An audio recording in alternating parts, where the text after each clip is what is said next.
10 তারিখে জনগর্জন সভার উদ্দেশ্যে ব্রিগেড ময়দানে থেকে রওনা দিয়েছেন কোচবিহারের বিপুল সংখ্যক তৃণমূল কংগ্রেস সমর্থক ও কর্মীরা। জনজোয়ারে ভাসছে নিউ কোচবিহার স্টেশন। গত 7 তারিখ থেকে মানুষের ঢল দেখা যাচ্ছে স্টেশন চত্বরে। তারা বিভিন্ন ট্রেনে করে ব্রিগেডের উদ্দেশ্যে রওনা দিচ্ছে। আজ 9 তারিখ শেষ দিনের বিপুল সংখ্যক মানুষের ভিড় লক্ষ্য করা যাচ্ছে নিউ কোচবিহার স্টেশন চত্বরে। তারা বিভিন্ন স্লোগানের সঙ্গে স্টেশনের দিকে এগিয়ে যাচ্ছেন এবং 10 তারিখের ব্রিগেডে জনগর্জন সভাকে সাফল্যমণ্ডিত করার জন্য দিকে দিকে আওয়াজ তুলছেন। আমরা কথা বলে নিয়েছিলাম বেশ কিছু কর্মী সমর্থকদের সঙ্গে। চলুন তাদের কথা শুনে নেওয়া যাক। আগামীকালকে ব্রিগেডের জনগর্জন সভায় অংশগ্রহণ করতে কোচবিহার থেকে যাচ্ছি।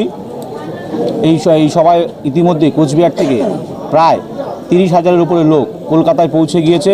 কোচবিহারের জেলা তৃণমূল কংগ্রেসের সভাপতি অভিজিৎ ভৌমিকের নেতৃত্বে আজকে আমরা ঘুঘুমারি অঞ্চল থেকে যাচ্ছি। ঘুঘুমারি অঞ্চলের সভাপতি, চেয়ারম্যান, প্রধান, পঞ্চায়েত সদস্য এবং তৃণমূল কংগ্রেস কর্মীরা, সঙ্গে পানিশালা অঞ্চল, আমাদের পার্শ্ববর্তী অঞ্চল, তারাও যাচ্ছি উৎসবের মেজাজে।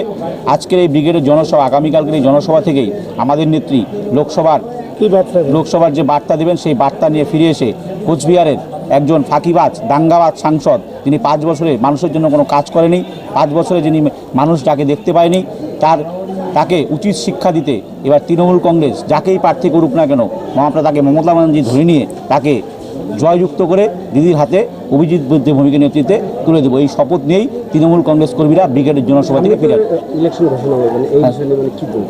ইলেকশনে কোচবিহারে এবার তৃণমূল কংগ্রেস 2 লাখেরও বেশি ভোটে জিতবে। এবার আপনি মিলিয়ে নেবেন। আপনারা তো সাংবাদিকতা করেন, এলাকায় ঘোরেন, বিজেপি কি কাজ করেছে, 6টা এমএলএ ছিল, একজন এমপি ছিল। এই তো আমাদের পাশে নিউ কোচবিহার পাশে সায়ের স্পোর্টস হাব করার কথা ছিল, সেখানে একটা খুঁটিও গাড়তে পারেনি। আপনারা গিয়ে দেখে আসুন যদি কাজ করে থাকে। এটা তো রেলের জমি ছিল, কেন্দ্রের জমি। তারা বলে আমরা নাকি কাজ করতে দেই না। আপনার নাম? সুব্রত ভৌমিক, সাধারণ সম্পাদক, ঘুঘুমারি অঞ্চল তৃণমূল কংগ্রেস। আমরা কলকাতায় ব্রিগেডের জনগর্জন সভায় যাচ্ছি। কেন? আমাদের দিদির ওখানে ব্রিগেড সমাবেশ জনগর্জন সভা, যে মোদী সরকার যে 100 দিনের যে পাওনা টাকা আমাদের দিচ্ছে না, সেটা দিদি কয়েকদিন আগে মিটিয়ে দিয়েছে। হ্যাঁ, আমরা ওই টাকার দাবি এবং 100 দিনের কাজের দাবি, হ্যাঁ, সব কিছু বন্ধ করে রাখছে। এই দাবিগুলোর জন্য আমাদের জনগর্জন সভা ব্রিগেডে। আমার নাম দীপেন রায়, পানিশালা উপপ্রধান অঞ্চল।